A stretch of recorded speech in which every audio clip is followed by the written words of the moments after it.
It's week 16. We're in the fantasy playoffs. Do or die time. We're deep into it. We're going to go game by game, matchup by matchup. Identify the must-start players, the sneaky start players, the guys you want to bench. We're really talking about almost everybody. So what you need to do right now, drop your start-sit questions in the comments below.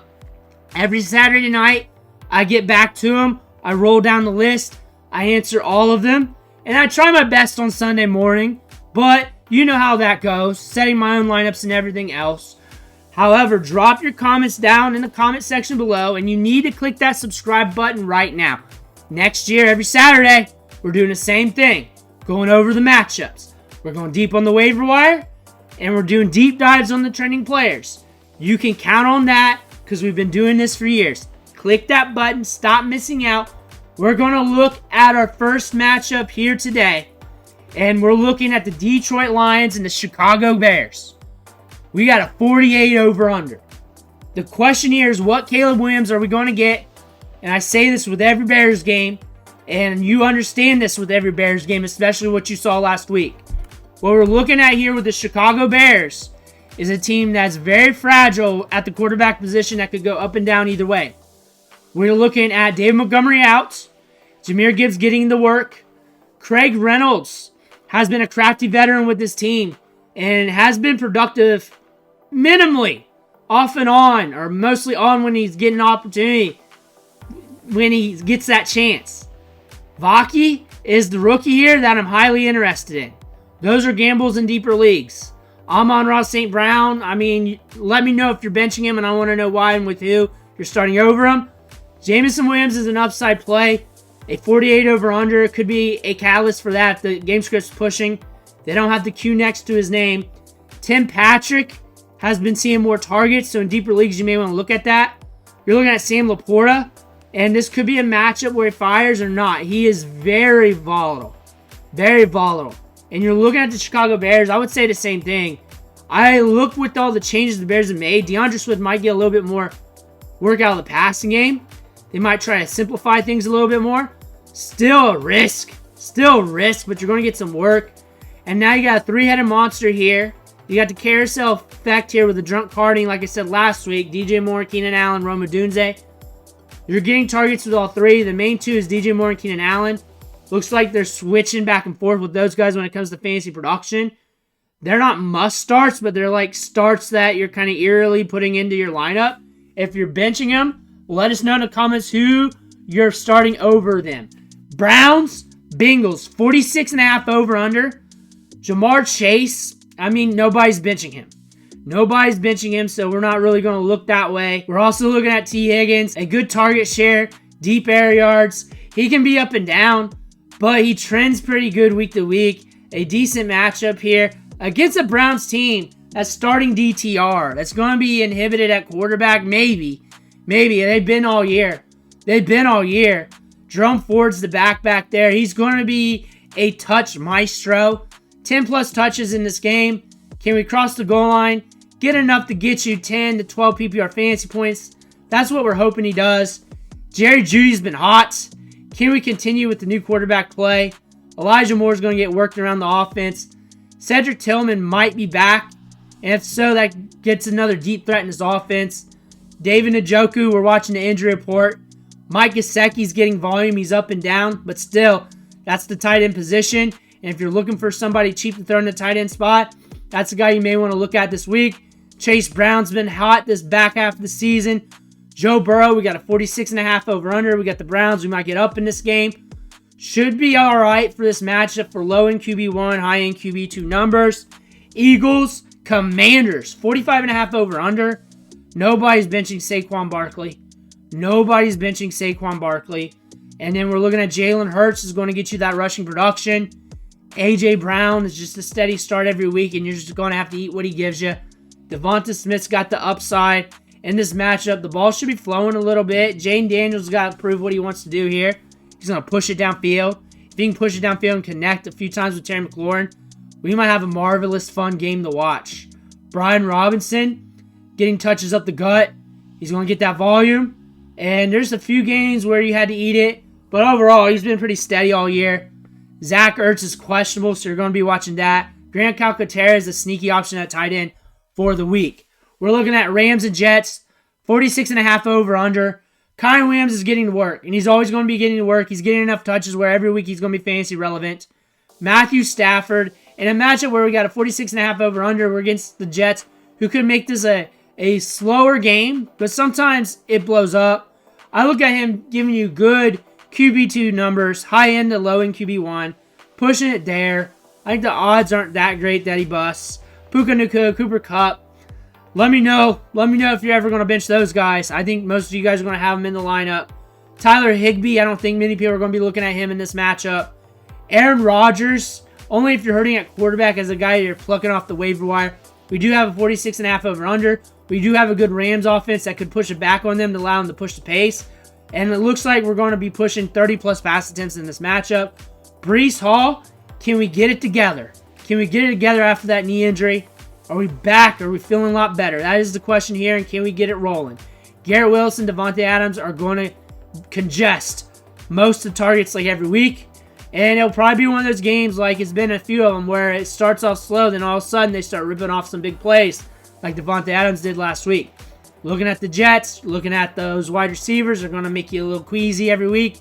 And Rodgers makes you a little bit of queasy sometimes when you think about the offense and how it's been moving this year. But you got to do what you got to do. Tyler Conklin's been an up and down tight end this year. There's some weeks where he looks like he's going to explode, and some weeks he's silent. You're looking at the Arizona Cardinals and Carolina Panthers. We got a 47 over-under. This one could be a fun one. This could be a fun matchup. You got James Conner. Looks like he should be beasting it. Marvin Harrison Jr. has been a roller coaster all year long. He's either giving you big numbers or no numbers. That's the sad thing about him. He's either giving you big numbers or slow numbers. Michael Wilson, if they can't get it to Marvin Harrison Jr. and they can get it to Michael Wilson, could be a surprise play. He's more for deeper leagues as a gamble option. Trey McBride, everybody's rolling him out. 47 over-under against the Panthers. Should be a good game for James Conner to eat. Running backs usually do well against the Panthers and score well as well when it comes to points per game. When you're looking at the Carolina Panthers, Chuba Hubbard should be getting all the workload. And running backs do well against the Arizona Cardinals because running backs do well in points per game against the Cardinals. Xavier Legette is out. Jalen Coker should be running a ton of routes in this matchup and getting targets. He's a good gamble piece because him and Adam Thielen, they have a good rapport together. They love each other. They're both UDFA brethrens. They are a good rapport. So those guys want each other to excel. Bryce Young is YOLO right now. He is slinging it. So he's not going to be scared to throw it to Coker, Thielen, or anybody. Tommy Tremble in at tight end. Nobody's really going to start him unless you're in a pinch. Bryce Young should be all right in this matchup if you're hurting at quarterback and if you're looking for a guy off waivers to throw in that spot. Should get you good QB2 numbers. Giants and Falcons. The big question here is Michael Penix. We got a 43 over-under. Vegas isn't really shooting themselves in the foot over this. They're not going down to 30s. We're moderate in the over-under. Michael Penix, when we go back over his clips from training camp, he was rocking pretty well with the team. He's pretty composed. He's got a good arm. He was very good in college. Back in Indiana, he was on the radar for the draft Knicks. Michael Penix is going to be an interesting opportunity. This team might flow a little better, or it might be a lot worse. That's one thing you're going to look at. They're either going to be better or worse. That's the one thing. So, Bijan Robinson might be the easier play here off this team. Because one, he's Bijan Robinson. Quick, easy touches. Drake London becomes a bigger gamble, but he should get the air yards and target share. Darnell Mooney, same thing. Just more of a gamble from what you're used to doing and down the line. Kyle Pitts is just always a gamble. The thing about him and the tight end role he plays, he gets a deeper average depth of target. He's also sharing targets with Bijan Robinson, Drake London, Darnell Mooney, and Ray McLeod, who's all also getting targets, so it's hard for him to hit every week. Looking at the Giants here, Tyrone Tracy's questionable, and we got a matchup here where if Michael Penix runs back, which he may not run near as bad as Drew Lock, the Giants could be up in this matchup. But I don't really forecast that happening. I expect this to be a fun game to watch. Tyrone Tracy has the gust of the bust it loose, but it's also the Giants. What really inhibits Tyrone Tracy is the Giants, but when he gets his opportunity, he cashes. Malik Neighbors should be getting targets. Not sexy targets, but he should be getting targets. Double digits in this game. I'd be too scared to bench him. Wando Robinson, Darius Slayton, I'd be too scared to start him only if I'm in a pinch. Daniel Bellinger, there's not enough targets when Malik Neighbors is there. Drew Lock, this could be a shootout. This could be a shootout. This could be an ugly out, though. It could go either way. I look for it to go either way, honestly, where things are going to fire one way or another. Like, they're going to fire these two teams into the ground, nothing's happening. Or it's going to be one of those games where it's a train wreck of scoring. We could see that. But I'm not going to recommend starting Drew Lock for you, but be on the lookout for that. Titans and Colts, 42.5 over-under. And we're looking at the Tennessee Titans here. You got Mason Rudolph leading the charge. Tony Pollard's questionable. How banged up is he, and how will that affect Tajay Spears? Tajay Spears was hot last week. He's a good gamble running back if you're really hurting. A good guy to plug off waivers if you're really hurting at running back. You're looking for that flex. Calvin Ridley, he's either like a wide receiver 1 or a wide receiver none. And lately he has been cold. Nick Westbrook has been cold these last couple weeks after his big touchdown run. Chigakonkwu has been a little bit hotter with Mason Rudolph, but something to pay attention to. Jonathan Taylor should be getting enough volume to at least get you to 10 to 12 PPR fantasy points. We cross the goal line, we get a little bit more, and we got the size adjusted athleticism to pop it off. Michael Pittman, Josh Downs, look for them to get some work. Alec Pierce is out. A.D. Mitchell's an upside play. I don't really trust anybody 100% in this matchup when I look at this. I do not trust anybody 100%. The guy I trust the most is Jonathan Taylor. That's why he's pictured right there. Vikings and Seattle Seahawks, 42.5 over-under. Kenneth Walker and Zach Charbonnet is going to play. They were both banged up this week. We thought we were going to get a Kenny McIntosh game. We were not. But Kenneth Walker should be his show. Should be getting opportunity in this matchup. DK Metcalf, touches, targets, downfield. Jason getting opportunity. If Judge Jefferson can hit and Sam Darnold can hit, we might have ourselves a show, boys. We might have ourselves a show. TJ Hawkinson's always good for volume. If we cross the goal line, we're going to be good to go. Patriots-Bills, 46.5 over-under. The New England Patriots, up and down, up and down. Ramondre Stevenson's got a good matchup here. And Antonio Gibson's got a good matchup to surprise us this week. We got the carousel effect here with the Patriots wide receivers. DeMar Douglas, if you're in a pinch, the odds of him hitting 20-plus fantasy points not great. The odds of him hitting 10 to 12 is okay. Kayshon Boutte is getting a lot of workload every single week for like the last month and a half to 2 months. He needs to catch sometime. Maybe it's this week, but it hasn't been happening. Hunter Henry has been rock solid week to week with Drake May. For the Bills, Josh Allen has been hot, and the media's talking about him. We don't need to talk more about him. James Cook has been hot. He's got some down games. This is a good matchup here. Could run a little bit slower, but let me know if you're going to think about benching him. I want to know what you're doing in that process. Amari Cooper, Khalil Shakir, Keon Coleman.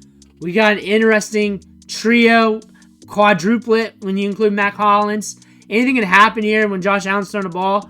Khalil Shakir is a little bit safer. Amari Cooper might get a little bit of work. Keon Coleman might emerge a little bit more since we're coming back more from that injury. Mac Hollins is sneaky downfield. I'm not 100% trusting this wide receiver depth chart, but I can understand something really happening here when it comes to fantasy production. And I'm really narrowing it down to Khalil Shakir and Amari Cooper. And when it comes to just straight target volume and big play impact by Keon Coleman. Dalton Kincaid, watch for him. He's been up and down all year long, though. Don't 100% trust him. Niners, Dolphins, 44.5 over under. The Brock Purdy effect with Isaac Rondo out, but we got Patrick Taylor in to get the touches. Izzy Benakanda might siphon a little bit. Be wary of that. Deebo Samuel has been cold. Very cold. We got Juwan Jennings, Ricky Pearsall there. Going to siphon some work as well. This could be a Juwan Jennings game. This could be. And like I said a while ago, I wouldn't be surprised if Ricky Pearsall has a blow-off top performance somewhere in the back end of the season. Could be this week or later on down the road. And that's not a prediction. That's just talking from the gut.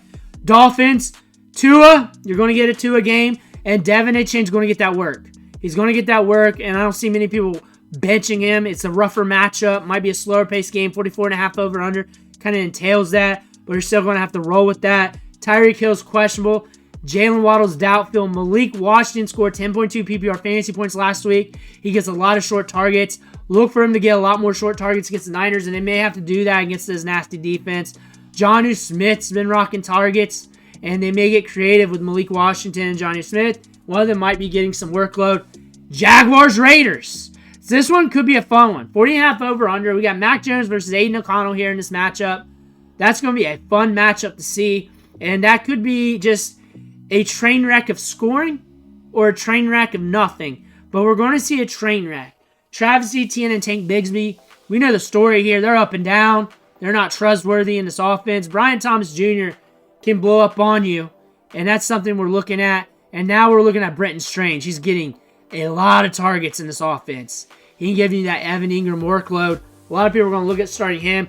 And as I've been rattling off tight ends in the back of my mind, he looks like he's going to be a start for a lot of people. Brock Bowers must start.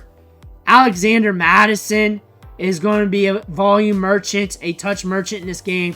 Hopefully he gets enough work where he can volume in the 10-plus PPR fantasy points for you. More in that 12 to 15 line. I think there's high probability of that. Running backs can score well on the Jaguars. Jacoby Myers should be getting the targets and workload. Trey Tucker should get 5 targets in this game and do nothing with it. And then Terrace Marshall's in here, a prospect to pay attention to. Bucks Cowboys, 48.5 over under. With K-Dot and doubtful, this could be a Mike Evans show. This could be the Mike Evans showcase against the Dallas Cowboys. I could definitely see that happen. Jalen McMillan's going to run a lot of routes. He's going to get his targets. K-Dot's going to be out. And with K-Dot out, or most likely out, Sterling Shepard might get a little bit more run too on those short to intermediate targets. Bucky Irving, Rachaad White, same thing every week. Just fire them up and pray to the gods. And if you got somebody else, then you're blessed. Cooper Rush could be an okay QB2 this week if you're looking at a quarterback in a pinch. I'm not going to trust it. I'm not going to recommend it. I'm just going to throw out what my gut just said after seeing that name. Rico Dowdle's better than what people believe he is. CeeDee Lamb, because he's CeeDee Lamb. I don't need to say much. With Cooper Rush there, you know there's risk. However, CeeDee Lamb's going to get targets. Brandon Cooks gets deep targets. If something breaks down, he could splash on you. Same thing with Jalen Tolbert, but less likely now with Brandon Cooks' back. Jake Ferguson getting work and volume. A trendy tight end, a guy that you've been using all year long when he's healthy, a guy that you kind of know what's going to get. He's going to get that volume. He's going to give you a chance. Saints and Packers when we get the Spencer Rattler show. If Spencer Rattler's not good back there, and he's nose diving, it might be a mix of him and Hainer. And on top of that, he's a guy that could surprise you too, because during his collegiate career, he was all world and all hell. That's all he is. He's all world or all hell. He needs to dial it in. Alvin Kamara is doubtful, so it might be the Kendre Miller show. And if that happens, that's going to be fun to watch. And some of you guys are going to get a surprise in your lineups if you have him. He's very explosive. If you can catch a running lane, then you might get something. I'm not going to trust the wide receivers in this matchup on the Saints side. Those are guys you're going to want to gamble with for cheaper plays or in deeper leagues. Josh Jacobs might roll in this game. You might see Manny Wilson get some work in this game, especially if the Packers can get up on the Saints, if the Saints roll over with back quarterback play. Jaden Reed, Romeo Downs, Christian Watson all have a lot of upside in this game. They also have a lot of downside too, especially if Spencer Rattler rolls over in this game, because if that happens, then those wide receivers may not get enough volume to all three do something. You may get one hitter out of the group. Odds are more in favor of Jaden Reed due to the volume and everything else. But again, it's the carousel effect. Like I say, I invented that term, the carousel effect, where you have 3 good wide receivers, 4 good wide receivers, a good quarterback that doesn't care. And if anybody's open in the right moments, they could be the guy that hits for the week. And in a matchup like this, you're not going to get multiple guys hitting unless Spencer Rattler can exceed expectations, which could happen. You got 30 to 40% shot. He's all world or all hell. That's what I'm saying about Spencer Rattler. He's going to be lights out, or he'll just turn the lights out. That's all what you're going to get out of Spencer Rattler. Those are the matchups going into Week 16, looking at Sunday and Monday. Let me know what you need in the comments below. Make sure you hit that subscribe button on the way out. I want to thank you for watching. Catch you on the next video.